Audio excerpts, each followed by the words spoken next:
నా పేరు కమల్ హాసన్ జాలాది. మాది పూడువాడ గ్రామం, గుంటూరు జిల్లా. అది 2004వ సంవత్సరం.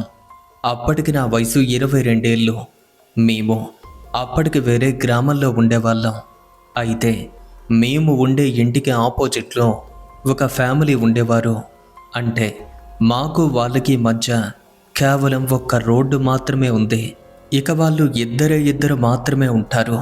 కారణం ఏంటంటే వారికి సంతానం లేకపోవటం. తన వయసు సుమారుగా 50 ఏళ్ళు పైబడి ఉంటుంది. అతని భార్య వయసు కూడా ఇంచుమించుగా తన వయసుకు దగ్గరగానే ఉంటుంది. తన పేరు రమణమ్మ. ఆమె చూడటానికి మనిషి బాగానే ఉన్నా మతిస్థిమితం లేనట్టుగా ఒక్కోసారి కనిపించేది. అయితే ఎవరైనా పిలిచి మాట్లాడితే మాత్రం చాలా బాగా మాట్లాడేవారు. నాకు ఆమెకు పరిచయం ఉండేది. నేను సరదాగా ఆమెను అత్తమ్మ అని పిలిచేవాడిని. తాను కూడా నన్ను అల్లుడు అని పిలిచేది. ఇక తనకన్నా ఆమె భర్త అయితే ఇంకా సరదాగా ఉండేవాడు. తాను ఒక గవర్నమెంట్ హాస్పిటల్లో డ్యూటీ చేసేవారు. కానీ కొన్నాళ్ళ వరకు తాను చేసే డ్యూటీ ఏంటో కూడా మాకు తెలీదు. ఒకరోజు మేము ఉంటున్నటువంటి గ్రామంలోని ఒక వ్యక్తి చనిపోతే మేమంతా కూడా హాస్పిటల్లో ఉండగా ఆ శవానికి పోస్ట్ మార్టం చేసే టైంలో పోస్ట్ మార్టం రూమ్ వైపుగా నేను వెళ్ళటం జరిగింది. అలా వెళ్ళి చూస్తే అతని చేతిలో పోస్ట్ మార్టం చేసే టైంలో వినియోగించే పరికరాలు ఉన్నాయి. తాను హాస్పిటల్లో చేస్తున్న డ్యూటీ ఇదేనా అని అనుకున్నారు. ఇక పోస్ట్ మార్టం పూర్తయింది. ఆ బాడీతో పాటు తాను కూడా బయటకొచ్చారు. ఆ ఊరి వాళ్ళకు వెంటనే దాన్ని ఇవ్వగా నేను తన దగ్గరకు వెళ్ళి, మామ, నువ్వు హాస్పిటల్లో చేస్తున్న డ్యూటీ ఇదేనా అని అడిగాను. అవును, మరి ఏమనుకున్నావు అని నవ్వుతూ వెళ్ళిపోయాడు. అప్పుడు తెలిసింది నాకు తాను ఆ పని చేస్తారని. ఇది ఇలా ఉండగా వారు తరచూ రాత్రి వేళల్లో గొడవలు పడుతూ ఉండేవారు. కానీ నిత్యం వాళ్లకు అది అలవాటే కదా. అందుకే వారిని పెద్దగా ఎవరూ పట్టించుకునే వాళ్ళు కూడా కాదు. అలా నిత్యం గొడవలు పడుతూ ఉన్నప్పటికీ తెల్లవారేసరికల్లా వారు చాలా నార్మల్గా కనిపించేవారు. ఒకరోజు ఏమైందంటే నేను అప్పుడే డ్యూటీకి వెళ్ళి వస్తుంటే వారిద్దరూ కూడా గొడవ పడుతూ తాను ఆమెను కొట్టబోయాడు. కానీ నేనే ఆ టైంలో వెళ్ళి వారిని అడ్డుకోవటం జరిగింది. అందుకు ఆ వ్యక్తి నాతో, రే అల్లుడు, మీ అత్త టార్చర్ రాను రాను భరించలేకపోతున్నాన్రా. వెంటనే నవ్వుతూ దీన్ని ఇలానే విడిచిపెట్టి వెళ్ళిపోతాను అని మాట్లాడాడు. తాను నవ్వుతూ మాట్లాడుతూ ఉంటే నేను కూడా తనపైన జోకులు వేసుకుంటూ ఇంట్లోకి వెళ్ళిపోయాను. ఆ తర్వాత ఏం జరిగిందో కూడా నాకు తెలీదు. కానీ మరుసటి రోజు ఉదయం చూస్తే తలుపు తెరచలేదు. కానీ ఎక్కడికైనా వెళ్ళి ఉంటారు లేదా ఇంట్లోనే ఉంటారు అనుకున్నాను. కానీ 3 రోజుల వరకు వారి ఇంటి తలుపు అయితే తెరుచుకోలేదు. ఎక్కడికైనా వెళ్ళిపోయి ఉంటారని నేను మాత్రమే కాదు, మా వీధిలో ఉన్న వాళ్ళంతా కూడా అనుకుంటున్నారు. ఇక ఆ రోజు సాయంత్రానికి వాళ్ళ ఇంటి వెనుక ఉన్నటువంటి వాళ్ళు వీళ్ళు ఉండే కిటికీ వైపుగా వెళ్ళి వారి పనులు చూసుకుంటూ ఉంటే వీరి ఇంట్లో ఎందుకో కానీ ఎలుక చచ్చిన స్మెల్ అయితే వచ్చింది. దాన్ని తెలుసుకొని ఎప్పుడూ లేనిది ఇలాంటి వాసన రావటం ఏంటి, ఎందుకైనా మంచిదని ఒకసారి 2 వ్యక్తులను కలిసి వాళ్ళ ఇంటి తలుపు దగ్గరకు వెళ్ళి చూస్తే తలుపుకు లోపల గడియ పెట్టినట్టుగా అనిపించింది. దాన్ని చూడగానే మాకెందుకో డౌట్ వచ్చింది. ఇక అదే డౌట్తో పోలీసులకు ఇన్ఫర్మేషన్ ఇచ్చాం. ఇక వారు కూడా వచ్చి చూశారు. లోపల గడియ పెట్టుకుని ఉండటం గమనించి వీళ్ళు ఖచ్చితంగా ఇంట్లో ఏదో చేసుకున్నారు అని నిర్ధారించుకున్నాక మా సహాయంతో ఆ తలుపుల్ని బలవంతంగా కొట్టి చూస్తే ఇంట్లో ఎలాంటి దృశ్యమైతే లేదు. కానీ ఒక ఎలుక మాత్రం చచ్చిపడ్డట్టుగా కనిపించింది. ఇంతలో ఓ కానిస్టేబుల్కు వేరే గదిలో ఒక మూల చీకట్లో కూర్చున్నటువంటి ఓ వ్యక్తి కనిపించాడు. ఇక తాను అతన్ని చూడటంతోనే భయపడి వెనక్కి వచ్చేశాడు. తర్వాత ఇంకో కానిస్టేబుల్ని తోడుగా తీసుకువెళ్ళి చూస్తే రమణమ్మ ఆ గది మూల అటువైపుగా తిరిగి మోకాళ్ళలో తల పెట్టుకుని కూర్చున్నట్టు కనిపించింది. వాళ్ళు తన దగ్గరికి వెళ్ళి భుజం పైన లాఠీతో తట్టి పిలువగా అప్పుడు నెమ్మదిగా తలను పైకి లేపి చూసింది. తాను బ్రతికే ఉంది. ఆ దెబ్బతో కానిస్టేబుల్ భయపడిపోయాడు. వెంటనే తనని తిట్టి ఇంటి నుండి బయటికి తీసుకొచ్చారు.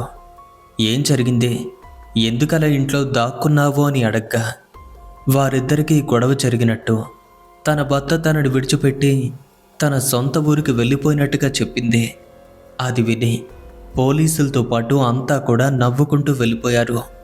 అయితే మాకు అదే సమయంలో పంచాయతీ ఎలక్షన్లు కూడా జరగబోతున్నాయి. అందుకోసం మేమంతా కూడా ఎలక్షన్ గొడవల్లో పడి ఉన్నాం. ఆ తర్వాత 3 రోజులకు తన భర్త మళ్ళీ తిరిగొచ్చేశాడు. మళ్ళీ యథాస్థితి. అప్పుడే సరదాగా ఉండటం, అంతలోనే గొడవలు పట్టడం. ఇలా ఒక 2 నెలలైతే గడిచింది. మళ్ళీ ఒకరోజు రాత్రి విపరీతంగా గొడవ పెట్టుకుని తన భర్త ఎక్కడికో వెళ్ళిపోయాడు. అతని భార్య మాత్రం ఇంట్లోనే ఉంది. కానీ తలుపులు మాత్రం తెరవటం లేదు. ఒకరోజు గడిచింది, 2వ రోజు కూడా గడిచిపోతుంది. కానీ తలుపులైతే తెరుచుకోలేదు. ఇక 3వ రోజు ఉదయాన్నే ముందులాగే చేసుంటుంది కదా అని తలుపుకు దగ్గరగా వెళ్ళబోతుంటే మా అమ్మ నన్ను వద్దని చెప్పింది. తాను లోపలే ఉంటుంది కదా, ఈ టైంలో నువ్వు వెళ్ళటం ఎందుకు, అక్కడి నుండి బయటకు రా అని గట్టిగా అరిచేసరికి నేను కూడా వెనక్కి తిరిగి వెళ్ళిపోయాను. ఇక ఆ రోజు కూడా గడిచిపోయింది. అది 4వ రోజు. ఉదయం 8 గంటల సమయం. ఒక వ్యక్తి అటువైపుగా నడిచి వెళ్తే ఆ ఇంటికి దగ్గరగా చేరుకునేసరికి ఏదో చెడు వాసన బాగా వచ్చింది. దాన్ని భరించుకోలేక ముక్కు మూసుకొని అటువైపు ఉన్నటువంటి మా ఇంటి బయట మా నాన్నగారు నిల్చుంటే వారిని చూసి, అన్నా, ఆ ఇంటి నుండి కొల్లు వాసన వస్తుంది, మీకేమీ అనిపించడం లేదా అని అడిగితే, అబ్బే అదేం లేదు అని మా నాన్న బదులిచ్చారు. ఒక్కసారి ఇక్కడికి వచ్చి చూడండి అని చెప్పగా మా నాన్న మాత్రం అక్కడికైతే వెళ్ళలేదు. కానీ అదే టైంలో అటువైపుగా వెళ్తున్నటువంటి మా బాబాయ్ని పిలిచి, ఈ ఇంట్లో నుండి ఇంత వాసన వస్తుందండి అని దగ్గరికి రమ్మని పిలిచాడు. ఇక మా బాబాయ్ అక్కడికి వెళ్ళేసరికి తనకు కూడా అలానే అనిపించింది. ఇంట్లో నుంచి ఇంత వాసన రావటం ఏంటి, అసలు ఈ ఇంట్లో ఏం జరిగిందని తలుపు తెరిచే ప్రయత్నం చేయగా మళ్ళీ ఈసారి కూడా లోపల గడియ పెట్టి ఉన్నట్టుగానే కనిపించింది. అయితే ఈసారి మా బాబాయ్కి మాత్రం ఏదో అనుమానంగా అనిపించింది. నెమ్మదిగా లోపలికి తొంగి చూశాడు. అలా దగ్గరకు వెళ్ళి లోపలికి చూసేసరికి అంతే, అక్కడ ఉన్న దృశ్యాన్ని చూసి భయంతో గట్టిగా అరిచి ఇటువైపుగా పరిగెత్తుకుంటూ వచ్చేశాడు. ఆ అరుపులు విని అక్కడ ఉన్న వ్యక్తితో పాటు మా నాన్న కూడా అక్కడికి చేరుకోవటం, ఏమైంది, ఎందుకలా అరిచావో అని అడగ్గా వారిని లోపలికి చూడమని చెప్పాడు. వెళ్ళి చూస్తే అక్కడే ఉన్నటువంటి ఫ్యాన్కి తాను వేలాడుతూ కనిపించింది. పైగా పొట్ట మొత్తం కూడా చీలుకుపోయి లోపల ఉన్నదంతా కూడా వేలాడుతూ కనిపించింది. ఇక అలాంటి దృశ్యాన్ని చూసి హడిలిపోయి బయటకొచ్చారు. ఇక వాసన కూడా భరించలేక ఒక్కసారిగా అక్కడి నుండి దూరంగా పరుగులు పెట్టి వాంతులు చేసుకున్నారు. ఇక ఆ తర్వాత అసలు విషయాన్ని అందరికీ చెప్పారు. ఇక వీధిలో జనమంతా కూడా ఆ ఇంటి చుట్టూ గుమ్ముగూడారు. నేనింకా అక్కడ దృశ్యాన్ని చూద్దామని వెళ్ళేలోపు ఎవరో వారికి ఇన్ఫర్మేషన్ ఇవ్వటంతో పోలీసులు కూడా అప్పటికి వచ్చేశారు. ఇక మా సహాయంతో బలవంతంగా తలుపులు తెరిచి ఇంట్లోకి వెళ్ళి చూస్తే తాను చీరతోనే వేలాడగట్టి చనిపోయినట్టుగా తెలిసిందే. ఇక పొట్ట మొత్తం క్రింద వరకు చీలుకుంది. లోపలవంతా కూడా బయటకొచ్చి వేలాడుతున్నాయి. పోలీసులకు కూడా ఇబ్బందిగా అనిపించింది. ఇక వెంటనే ఆ శవాన్ని క్రిందకి దించే ప్రయత్నం చేశారు. కానీ అక్కడ దృశ్యాన్ని చూసి భయపడి ఆ వాసన భరించలేక ఎవ్వరూ ముందుకు రావటం లేదు. చివరికి పోలీసులు ఎంతో బ్రతిమాలగా అప్పుడు నేను మా బాబాయ్ కూడా దానికి సిద్ధపడ్డాం. ఒక్కొక్కరం కూడా 2 క్వార్టర్ల మందు తాగి శవం దగ్గరికైతే వెళ్ళాం. ఇక వాటన్నింటినీ ఓ క్లాత్లో చుట్టి తరువాత శవాన్ని ఎత్తి పట్టుకున్న సమయంలో మెల్లగా పైనుండి క్రిందకి దింపి అక్కడే పడుకోబెట్టాం. క్రింద ఉన్న శవాన్ని కూడా చూడలేక కొందరు భయంతో పారిపోతున్నారు. ఇంతలో పోలీసు వాళ్ళు ఒక ఆటోను తీసుకొచ్చి దాన్ని అందులోకి ఎక్కించారు. ఇక అలాంటి శవాన్ని హాస్పిటల్కు తీసుకువెళ్లకుండా నేరుగా ఆ ఊరి శ్మశానంలోకి తరలించి అదే శ్మశానానికి డాక్టర్ని రప్పించి పోలీసు వాళ్ళు వారి యొక్క ఆధీనంలోనే ఆ ఊరి శ్మశానంలోనే అక్కడే పోస్ట్మార్టం చేశారు. అయితే మొదటి నుండి చివరి వరకు నేను, మా బాబాయ్, అలాగే ఇంకో వ్యక్తి పోలీసులతో పాటు అక్కడే ఉండటం జరిగింది. చివరికి తనని అదే శ్మశానంలో సమాధి చేశాం. ఆ తర్వాత పోలీసులతో పాటు మేం కూడా అక్కడి నుండి వచ్చేసాం. స్నానం చేసుకున్నాం. సరిగ్గా ఇంతలోనే మా పంచాయతీ సర్పంచ్గా నిలబడే క్యాండిడేట్ మా ఇంటికి రావటంతో ఇక తనతో పాటు ప్రచారం కోసం నేను కూడా వాళ్ళతో పాటు వెళ్ళిపోవటం జరిగింది. రాత్రి 10 గంటల సమయానికి తిరిగి ఇంటికొచ్చాను. కానీ అంతవరకు ఎటువంటి ఆలోచనలు లేవు. ఇంటికి చేరుకున్న తరువాత ఆ దృశ్యం పదే పదే నా కళ్ళ ముందు కదులుతుంది. ఆ రోజు భయంతోనే నిద్రపోయాను. కానీ అర్ధరాత్రి సమయానికి హఠాత్తుగా మెలకు వచ్చేసింది. ఇక ఆ రోజు ఆ విధంగా గడిచింది. మరుసటి రోజు అస్సలు నిద్ర పట్టలేదు. మెలకువగానే గడిపాను. నాకు భయంగా ఉంది, ఇక్కడ ఉండలేకపోతున్నాను అని అమ్మతో చెప్పి విజయవాడలో ఉంటున్నటువంటి మా పిన్ని వాళ్ళ ఇంట్లో కొద్ది రోజులు ఉండే తరువాత వస్తాను అని చెప్పి వెళ్ళిపోయారు. ఇక అక్కడికి వెళ్ళాక ఆ ఆలోచనలు ఉన్నా సరే కొంచెం ఎందుకో రిలీఫ్గా అనిపించింది. ఇక ఆ రోజు మేమంతా కూడా నిద్రపోయాం. నాకు కూడా బాగానే నిద్ర పట్టింది. మరుసటి రోజు పిన్ని వాళ్ళ పెళ్ళికైతే వెళ్ళాలి. మరి బాబాయ్ ఒక పేపర్ మిల్లు పనిచేస్తూ ఉంటారు. వారు అదే రోజు నైట్ డ్యూటీకి వెళ్ళాలి. మరి నేను ఒక్కడనే ఇంట్లో ఉండటం ఎందుకని నన్ను కూడా వాళ్ళతో పాటు రమ్మని పిలిచారు.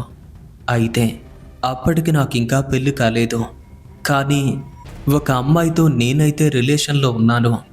పెళ్ళికి వెళ్తే తనతో మాట్లాడడం కుదరదు అని వారిని వెళ్ళమని చెప్పి నేను ఒంటరిగా ఆ రోజు ఒక్కడనే ఇంట్లో ఉండటం జరిగింది. ఇక ఇంట్లో ఒంటరిగా ఉండటం వల్ల రాత్రి 8 గంటలకి నా లవర్ నాకు కాల్ చేసింది. ఎవ్వరూ లేకపోవడంతో హాయిగా మాట్లాడుతూ కూర్చున్నాం. ఆ రోజు నాకు టైమే తెలియలేదు. ఇంకా మాట్లాడుతుంటే నా లవర్ ఇలా అంది, ఇప్పటికే దాదాపుగా 12 అవుతుంది. ఇంకా మాట్లాడుతూ గడిపితే మా అమ్మ కూడా నన్ను తిడుతుంది. నేను వెళ్ళి పడుకుంటాను, మీరు కూడా పడుకోండి, ఉదయాన్నే కాల్ చేస్తాను అని చెప్పింది. ఇక అప్పుడు నాకు టైం గుర్తొచ్చింది. సరే అని కాల్ కట్ చేసి ఇక వెంటనే పిన్ని వాళ్ళ బెడ్రూమ్లో పడుకోవాలి అనుకున్నాను. డోర్ క్లోజ్ చేసి ఫ్యాన్ వేసుకుని నిద్రకు ఉపక్రమించాను. ఇక అప్పటికే బాగా ఆలస్యం కావడంతో వెంటనే నిద్రలోకి జారుకున్నాను. బాగా గాఢంగా నిద్రపోతుంటే సరిగ్గా అప్పుడే నాకు కలలో ఒక పిలుపైతే వినిపిస్తుంది. నేను అంతలా నిద్రపోతుంటే నన్ను ఎవరో ఒక స్త్రీ పిలిచినట్టుగా వినిపించింది. కానీ మత్తుగా నిద్రపోతున్న నేను లేవటం లేదు. ఆ పిలుపు మాత్రం అలానే వినిపిస్తుంది. నన్ను పిలుస్తుంది ఎవరో కూడా అర్థం కావటం లేదు. ఈసారి మాత్రం కొంచెం గట్టిగా, అల్లుడు, చాలాసేపటి నుండి పిలుస్తున్నాను, కనీసం లేచి చూడటం లేదు, లేమ్మా, అంతలా నిద్రపోతే ఎలా అని మరింత గట్టిగా పిలుస్తుంటే ఈ టైంలో నన్ను పిలుస్తుంది ఎవరని అలా మేల్కొంటున్న నేను ఆ పిలుపు వినగానే నా కలలోనే ఇది రవణమ్మత పిలుపులా ఉంది. నేను విజయవాడలో ఉన్నాను కదా, ఎక్కడికెలా వచ్చింది అని ఉలిక్కిపడి కళ్ళు తెరిచాను. అంతే, అలా చూస్తే అంతవరకు తిరుగుతున్న ఫ్యాన్ అయితే ఆగిపోయింది. ఇక అదే ఫ్యాన్కి రవణమ్మత శవం వేలాడుతూ కనిపించింది. ఆ దృశ్యాన్ని చూడగానే గుండె ఆగినంత పనైంది. ఏరా అల్లుడు, నా గురించి నువ్వు చాలా బాధపడ్డావు కదా. ఆ క్షణం నా శవాన్ని చూడటానికి నాకే అసహ్యంగా అనిపించింది. కానీ నువ్వు మాత్రం అసహ్యించుకోలేదురా. పైకెక్కావు, మెల్లగా శవాన్ని క్రిందకి దింపడానికి బాగానే సహాయం చేశావు. చివరికి శ్మశానానికి తీసుకొచ్చి పోస్ట్ మార్టం చేసే టైంలో కూడా నా పక్కనే ఉన్నా. అది మాత్రమే కాదు, సమాధి చేసే వరకు అక్కడే అన్నింటిలోని పాల్గొన్నావు. ఎన్ని చేసిన నువ్వు నన్ను చంపిన వాడిని ఎందుకు విడిచిపెట్టావు అని నాతో ఒక మనిషిలా మాట్లాడుతుంది. ఇక ఆ దృశ్యాన్ని నేను కలలోనే చూడలేక భయపడుతుంటే అడుగుతుంటే సమాధానం చెప్పవింటే నన్ను బలవంతంగా చంపేశారా. ఈ విషయం నీకు తెలుసా? మరి వాడిని ఏమీ చేయకుండా ఎందుకు విడిచిపెట్టావు అని మాట్లాడుతూ ఉంటే ఫ్యాన్కి వేలాడుతున్నటువంటి తరణి చూస్తున్న నాకు భయంతో శరీరం అంతా కూడా కంపించుకుపోయింది. ఒళ్ళంతా కూడా విపరీతంగా చెమటలు పట్టేస్తున్నాయి. వెన్నులో వణుకు పుడుతుంది. అసలు చనిపోయేటప్పుడు ఎలా ఉందో అచ్చం ఇప్పుడు కూడా అదే విధంగా కనిపిస్తుంది. తన శరీరం నుండి మొత్తం నా ముఖంపైకి వచ్చి పడిపోతున్నాయి. ఆ దృశ్యాన్ని చూస్తున్న నేను భయంతో గట్టిగా అరుస్తూ అక్కడి నుండి లేచి బయటికి వెళ్ళిపోదాము అని చూస్తుంటే పూర్తిగా నా శరీరం మంచానికి అతుక్కుపోయినట్టయింది. ఒంట్లో ఒక్క పార్ట్ కూడా పనిచేయలేదు. అలా ఫ్యాన్కి వేలాడుతున్నటువంటి అత్త శవం మాత్రం అదే మాట మళ్ళీ మళ్ళీ చెప్తుంది. ఇంకా నేను మాట్లాడకపోయేసరికి, రే, నేను ఎంతలా వాగుతున్నానో, కానీ నువ్వు మాత్రం ఒక్క మాట కూడా మాట్లాడటం లేదు, ఏమైంది అనగా వణుకుతున్నటువంటి స్వరంతో ధైర్యం చేసుకుని నిన్ను చంపిందెవరో అని అడిగాను. ఇంకెవరో, మా ఆయనే, వాణ్ణెందుకు వదిలేశావు అని నాతో అంటుంది. నేను భయంతో అరవలేక అక్కడి నుండి కదలలేక ఇంకా అలాగే పడుకుంటే అంతవరకు కదలకుండా వేలాడుతున్న ఆమె ఆ క్షణం నుండి అక్కడికక్కడే వేలాడుతూ మెల్లగా గాలిలో అటూ ఇటూ ఊగటం మొదలుపెట్టింది. ఇక అలాంటి దృశ్యం ఎంత ఘోరంగా ఉంటుందో మీరే అర్థం చేసుకోండి. క్షణాలు, నిమిషాలు, గంటలు గడిచినా సరే అలాగే వేలాడుతూ ఊగుతుంది. నన్ను మా ఆయన చంపేశాడు, వాడినెందుకు వదిలేశావు అని ఇంకా అడుగుతుంది. ఏం చెయ్యాలో అర్థం కావటం లేదు. అయితే నాకు ఒక అలవాటు ఉండేది, సరిగ్గా ఉదయం 4 గంటలకే నిద్ర లేవటం. ఇక ఆ కారణం చేత నేను ప్రతిరోజు ఉదయం 4 గంటలకే లేవటానికి అలారం సెట్ చేసుకోవటంతో ఇక అప్పటికే ఉదయం 4 గంటలు కావటంతో సరిగ్గా అప్పుడే నా మొబైల్లోని అలారం గట్టిగా మోగింది. అలా సౌండ్ గట్టిగా వినపడేసరికి తుల్లిపడి ఒక్కసారిగా మేల్కొన్నారు. అలా లేచి పరిగెత్తుకుని వెళ్ళి లైట్ ఆన్ చేశారు. ఇక లైట్ ఆన్ అయిన మరుక్షణమే అక్కడ నాకు ఏమీ కనిపించలేదు.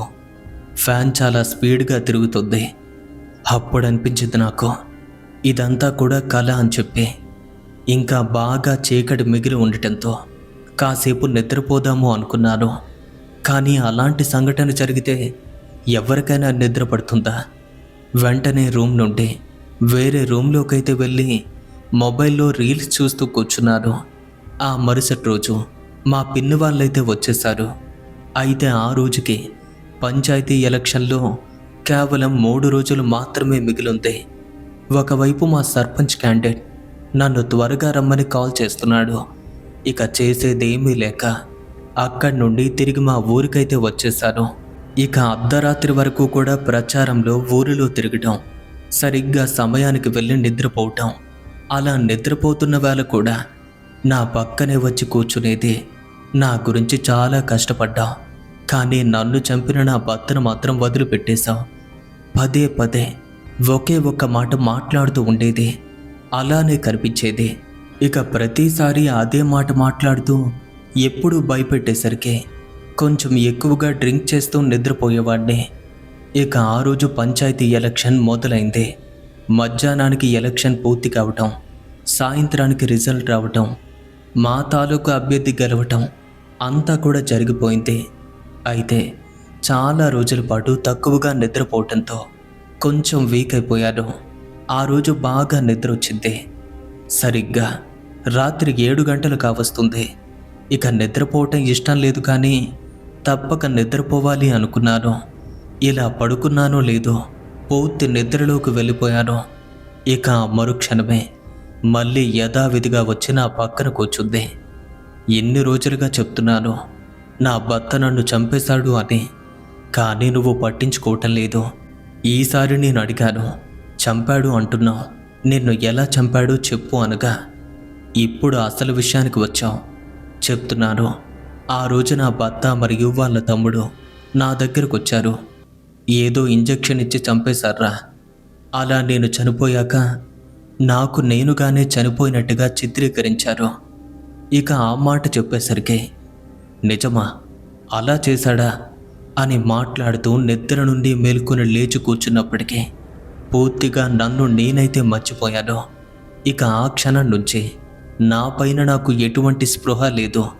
ఇంతలో నేను అక్కడి నుండి లేచి మా అమ్మ నాన్నలు వేరే రూమ్లో కూర్చుంటే అక్కడికి చేరుకుని మా నాన్న పక్కనే ఖాళీగా ఉన్న చైర్లో కూర్చున్నాను.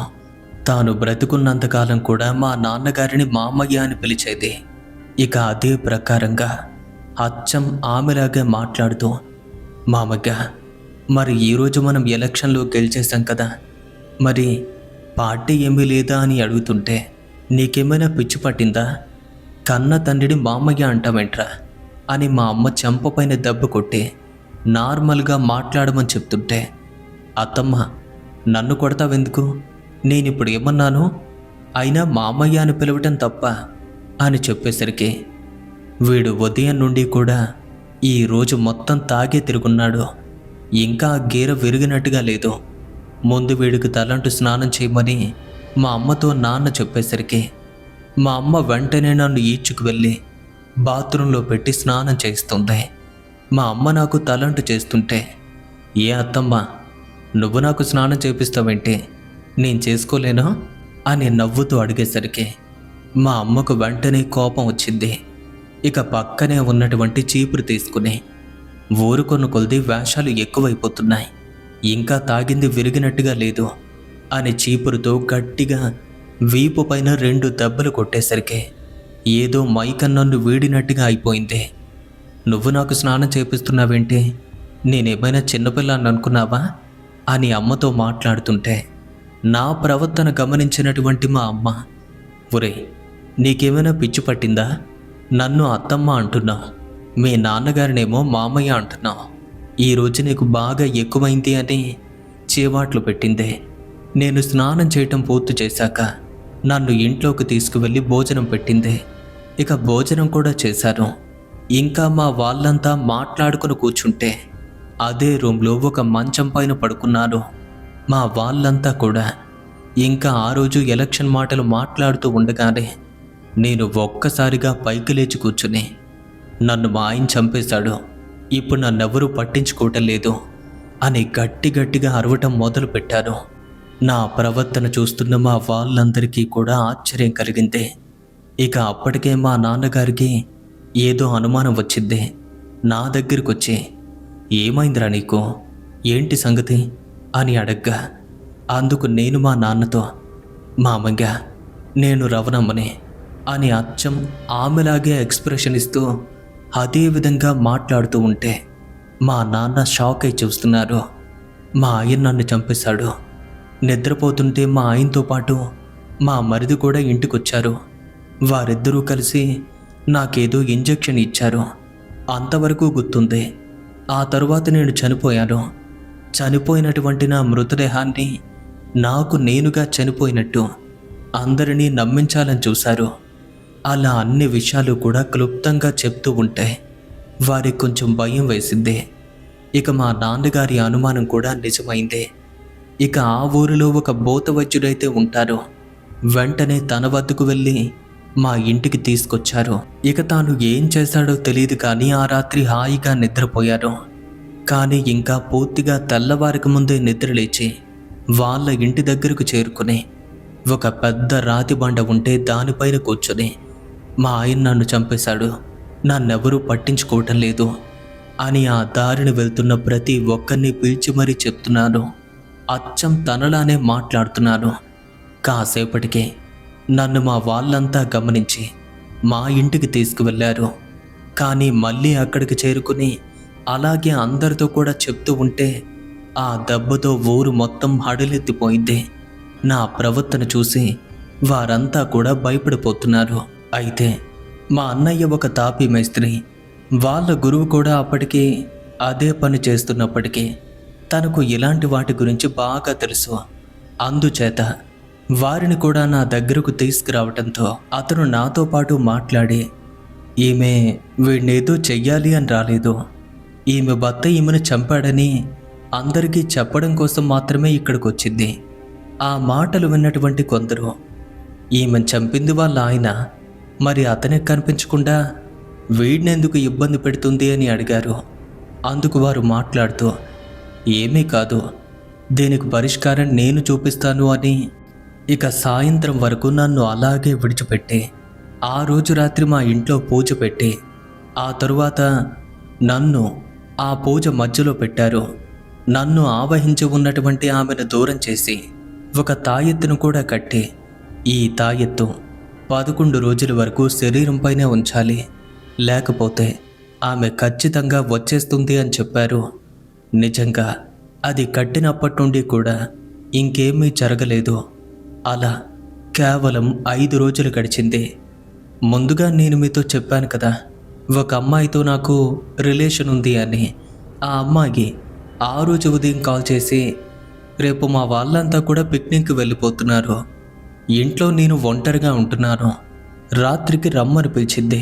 నేను ఆ రోజు రాత్రి మా ఇంట్లో ఏదో ఒక అబద్ధం చెప్పి వాళ్ళ ఇంటికైతే వెళ్ళిపోయాను. ఇద్దరం ఆ రాత్రంతా కూడా కలిసి ఉన్నాం. ఇక ఉదయాన్నే చీకటి మిగిలి ఉండగా మా ఇంటికి వస్తూ నేరుగా మా ఇంటికి వెళ్లకుండా అక్కడి నుండి రవణమ్మ వాళ్ళ ఇంట్లోకి వెళ్ళిపోయాను.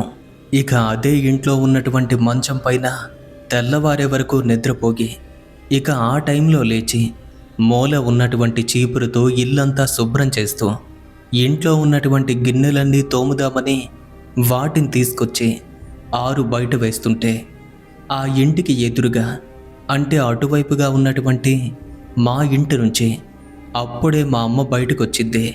తాను వచ్చేసరికి ఒక బకెట్తో నీళ్లు దగ్గర పెట్టుకుని ఆ ఇంట్లో ఉన్న గిన్నెలన్నీ తోముతూ కనిపించాను. ఇక అలాంటి ఒక దృశ్యాన్ని చూసేసరికి మా అమ్మకు గుండె జారినంత పనైంది. వెంటనే నా దగ్గరకొచ్చి ఇంటికి తీసుకువెళ్ళాలి అని చూస్తుంటే, గిన్నెలు తోముకోకుండా విడిచిపెట్టి చాలా రోజులైంది అత్తమ్మ, వీటిని తోముకోవాలి అని మాట్లాడుతున్నారు. ఇక అప్పటికే మా నాన్న కూడా పరిస్థితిని గ్రహించారు. నా దగ్గరకొచ్చి బలవంతంగా ఇంటికి తీసుకువెళ్ళబోతుంటే నేను వారి వద్ద నుండి తప్పించుకొని ఇంట్లోకి వెళ్ళి తలుపులు మొత్తాన్ని మూసేశాను. ఇక ఈ విషయం తెలిసి వీధిలో వాళ్ళు, ఊళ్ళో వాళ్ళు అంతా అక్కడికొచ్చారు. నా ప్రవర్తనకి ఊరంతా కూడా భయపడ్డారు. ఇక వెంటనే మా అన్నయ్యకు విషయం తెలియటంతో వాళ్ళ గురువు దగ్గరికి వెళ్ళి ఇలా జరిగింది అని చెప్పారు.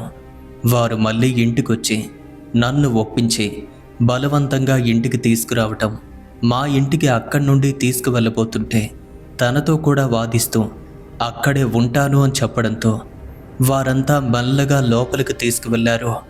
తలుపులు క్లోజ్ చేసి అప్పటికప్పుడు మళ్ళీ పూజ అయితే పెట్టారు. కానీ ఈసారి ఆ పూజలో నేను కూర్చోవటం లేదు. ఎన్నోసార్లు ప్రయత్నించాడు, నన్ను కూర్చోపెట్టాలి అనుకున్నాడు. కానీ ఈ విషయం ఊరందరికీ కూడా తెలియాలి, ముందుగా గ్రామ పెద్దల్ని పిలవండి అని చెప్పానట. అప్పటికప్పుడు పెద్దలతో సహా ప్రజలంతా కూడా అక్కడికొచ్చారు. అప్పుడు నన్ను ఆవహించి ఉన్నటువంటి రవణమ్మ ఆత్మ ఇలా మాట్లాడిద్దే. ఆ రాత్రి ఎప్పట్లాగే ఇద్దరం కూడా గొడవ పడ్డాం. ఆ తర్వాత ఎక్కడికి వెళ్ళాడో కూడా నాకు తెలియదు. నేను అర్ధరాత్రి వరకు ఏడుస్తూ తలుపులు వేసి లోపల గడియ పెట్టి పడుకున్నాను.